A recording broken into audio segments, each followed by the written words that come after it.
மெய்ப்பனின் குரல் வழங்கும் திருமறை தீபங்கள்.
பறவை வானம் பாடியே கவலையின்றி பறந்து பாடுதே.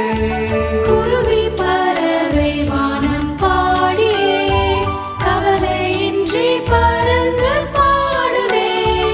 அல்லேலூயா அல்லேலூயா, அற்புதமான சிருஷ்டிகரே, அந்த விசுவாசம் கற்றறிந்தோம்.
இயேசுவில் எனது அன்பிற்குரியவர்களே, உங்களுக்கு என்னுடைய இதயம் கனிந்த வாழ்த்துக்கள், வணக்கம்.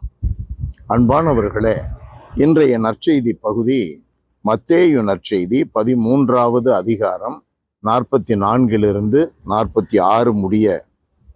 இயேசு மக்களை நோக்கி கூறியது: ஒருவர் நிலத்தில் மறைத்திருந்த புதையல் ஒன்றை கண்டுபிடிக்கிறார்.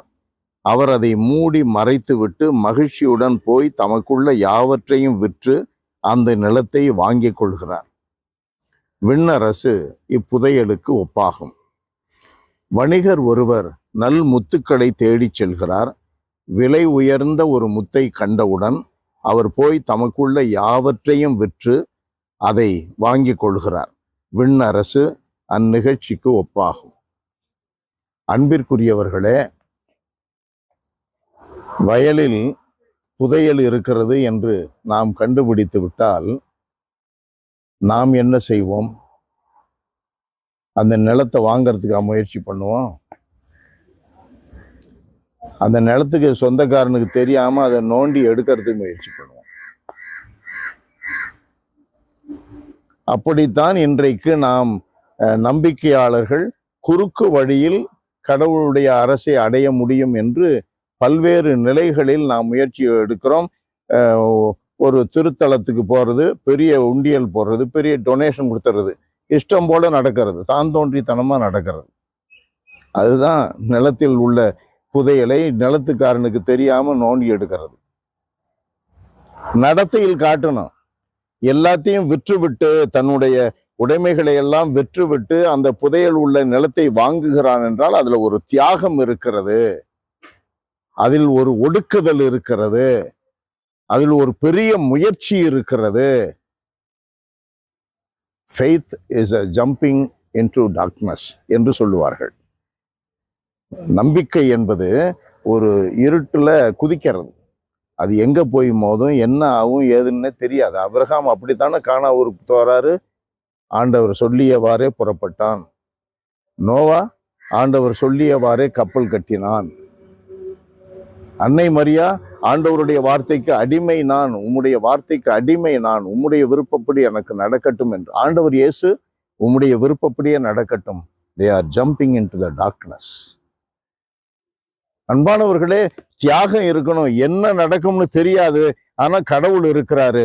அந்த முயற்சி, அந்த பெரும் முயற்சி, அந்த பெரிய தாகம், பெரிய தாக்கம் அது இருக்கணும். அதுதான் விற்கிறது. அப்ப அதுல ஒடுக்குதல் இருக்குது, அதுல பெரிய முயற்சி இருக்கிறது, அதில் விட்டு கொடுக்கிற பெரிய பண்பு இருக்கிறது. இயேசு சொல்லுகிறார், சிலுவையை சுமந்து கொண்டு என்னை பின்பற்றட்டும். அப்பதான் அந்த புதையல் நமக்கு கிடைக்கும். நம்முடைய வாழ்க்கையில் அந்த தியாகங்கள் இருக்கிறதா? நம்முடைய வாழ்க்கையில் இடுக்கான பாதை வழியை நுழைய வருந்தி முயலுகின்றோமா? எல்லாம் வல்லவரே எங்கள் இறைவா, உம்மை போற்றி புகழுகிறோம், தாழ்மையோடு ஆராதிக்கிறோம். ஆண்டவரே, எங்களுடைய வாழ்க்கையில் நாங்கள் நல்வழி நடக்கும்படி, நெறிமுறைப்படுத்தப்பட்ட பாதையில் இருக்கும்படி, இடுக்கான பாதை வழியே நுழைந்து விண்ணரசை சேரும்படி எங்களுக்கு வழியை காட்டுகிறீர். ஒளியாக இருக்கிறீர், துணையாகவும் வருகிறீர். எங்களை முழுவதும் உம்முடைய கைகளிலே ஒப்படைக்கிறோம். எங்களை தாழ்த்தி கொள்ளுகிறோம். தயவு கூர்ந்து தொடர்ந்து வழிநடத்தும்.